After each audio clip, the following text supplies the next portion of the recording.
performance. So what next for this market? Let's put that question now to Deepak Shenoy of capitalmind.in, who's joining us on the show.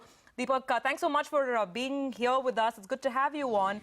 What's the sense that you're picking up, given the multiple factors that I just listed, global cues not really supporting, and some trend reversal or hopes of a trend reversal in the FII selling? Yes, in fact, I think the second aspect is probably a bigger aspect to look at right now. FIIs had, if you looked at the futures and options data, gone so tremendously short. They had not been this short in, I think, about 2 years. And on the opposite side was retail, not even domestic institutions, but essentially domestic players that were not institutions, typically retail customers and larger private funds. They were long, substantially long. So this aspect reversed about 4 or 5 days back, or 4 days back actually. And then we've actually seen some signs of FII buying in the cash markets. I think this trend won't go away in a hurry. I hope not, at least, because we've seen such a wide change from the mean that I think it will kind of reverse slowly. So I think FII buying is likely to continue.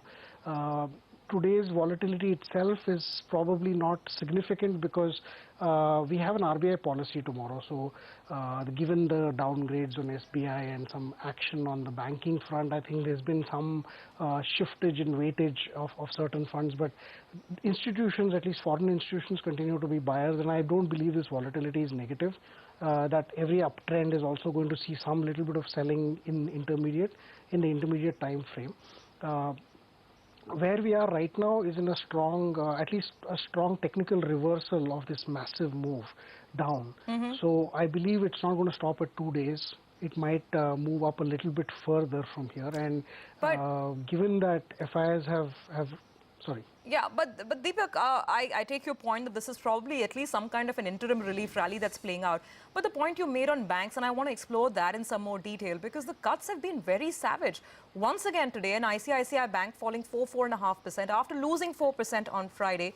The manner in which SBI crumbled, of course, the Morgan Stanley note perhaps was, a big sort of blow coming in for the stock. But what is it that you expect? Are we looking at lower levels on the Nifty bank and lower levels on these blue chip bank stocks? In which case, can the Nifty sustain this uptrend?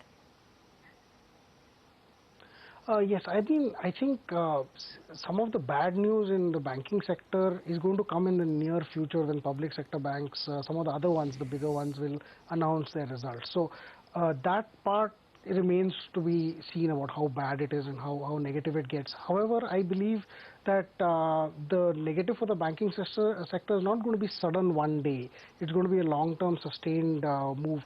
We're going to see the budget come in. They're going to get capital definitely from the government. So I think that will cheer markets up, at least for the short term. So it's not going to be a one-way street downwards. It's probably going to have its ups and downs, but I believe banking is going to go a lot lower than here. Having said that, there is definitely interest in the non-banking part of at least the Nifty and some of the top companies. So given that we're off the average so far, the correction is not going to just stop in a 1 or 2 day jerk move. It's going to take a little bit higher from here and then probably reverse. I don't believe this the worst for the markets is over, by the way. I just believe that we are in a correction from that downtrend, and we are going to go back up a little further before we correct more.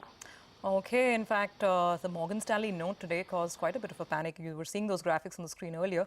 They have now revised their price target on the stock to a sense on IT, given the performance that we've seen, TCS being a bit of a disappointment, HCL Tech still struggling with some issues, Wipro turnaround being slower than anticipated, and now Tech Mahindra, similar issues continuing. Infosys perhaps was the only leading star this quarter. Would you buy anything in IT right now for the portfolio? Actually, here's my rough technical assessment, that is the assessment of the IT sector. I believe in the long term, at least, the IT sector is going to be negatively impacted by the fact that there's a lot of technological changes that they've not been able to actually adopt or evolve in.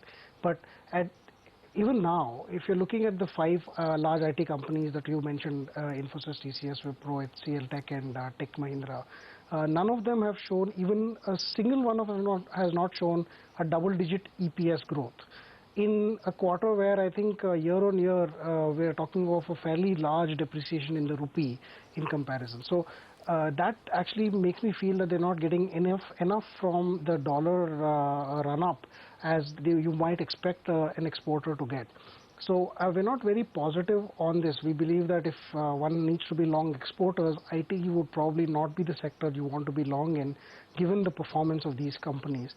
Some mid-cap companies have shown some exciting numbers, but I think overall the sector has been a fairly large disappointment in the December quarter.